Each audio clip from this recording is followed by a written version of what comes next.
Reviews. Helix, 274 review. Episode 3 of Helix cements what we already suspected. Ron Moore's new show is full of surprises, even in a seemingly familiar genre. This review contains spoilers, so read on with caution if you haven't seen Helix episode 3 yet. With all of the introductions out of the way, Helix moves along at a fairly brisk pace in its third episode, 274. It's a bit less forgiving this time. You have to allow the first episode or two a certain amount of setup and exposition, and with that grace period out of the way, it leaves some of Helix's weak spots a bit more exposed. Nevertheless, 274 also confirms that the show has a solid foundation that can probably withstand some awkward speed bumps, and if nothing else, the rest of the season should be exciting stuff. Opening in the immediate aftermath of Vector, Dr. Farragut finds Dr. Walker right where we left her, on the floor, recovering from an attack by the grotesquely infected Peter that may or may not have actually taken place. This memory that might not be a memory haunts her throughout the episode. "Get it together, Jules," she tells herself after one harrowing flashback. "You don't get sick." This is a trained CDC responder who has seen some of the very worst the world has to offer, and it's got her plenty spooked. It's a nice way to remind the audience right out of the gate that these aren't superheroes.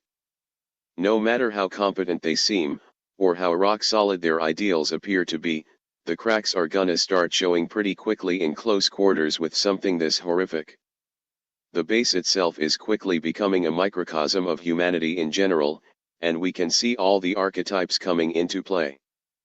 The warring interests of the military, business, science, and basic self-preservation all make up the essential conflicts that will probably define the rest of Helix's run. The helplessness of the other individuals on the base, who are well aware that they may be at the mercy of people who see them as nothing more than lab rats or pawns, is a little overplayed. But I'm not sure there's any other way that this could be handled. The question will then become, who is the real problem here? Is it the well-meaning but ineffective scientists studying this? The Ilaria Corporation employees who played God and probably unleashed whatever this disease is? When the decision is made to quarantine folks on a lower level of the base, which may or may not have been used to additional shady research in the recent past. But I'm betting that it has. Otherwise they wouldn't have telegraphed it. It's one of those necessary evil moments. We're soon treated to our angry scientist from the previous episode trying to get out of there with an axe and drooling black blood while demanding a cure. A cure that may or may not actually exist. Well, as we'll see. There is an option, but it's not one you necessarily want to take.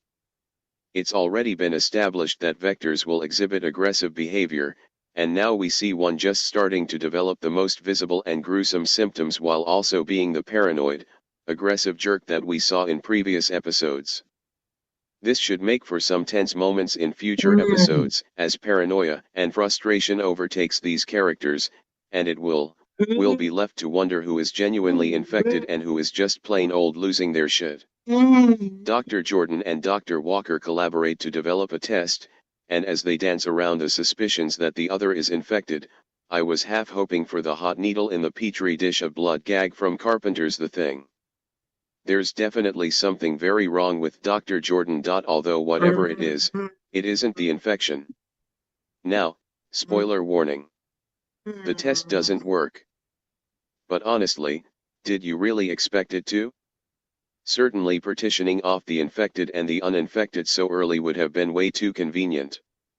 It does allow for a final minute that would have been right at home in a Twilight Zone episode, if only it didn't all feel so familiar.